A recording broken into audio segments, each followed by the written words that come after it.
मराठवाडा सध्या तापताना दिसतोय आणि बीडमध्ये देखील उष्णतेचा पारा हा वाढलेला आहे।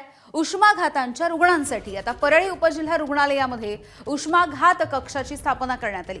गेल्या 15 दिवसांपासून 40 अंश सेल्सिअसच्या पुढे या बीडमधलं तापमान जातं आहे आणि त्यामुळे आपत्कालीन परिस्थितीसाठी उपजिल्हा रुग्णालयामध्ये तयारी करण्यात आली आहे। या सगळ्या बेडची व्यवस्था देखील तयार करण्यात आली आहे। दवाखाना प्रशासनाकडून या संदर्भातली माहिती समोर येते आहे। या उष्माघात कक्षामध्ये उष्माघाताच्या पेशंटसाठी लागणारी सर्व व्यवस्था आहे।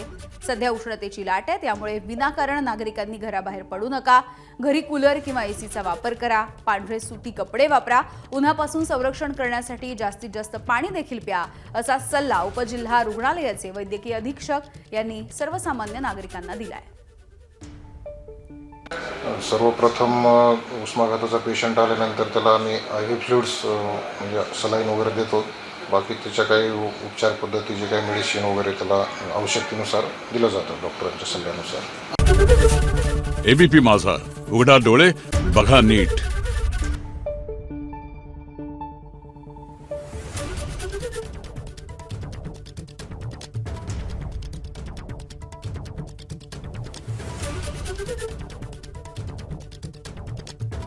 Thank you.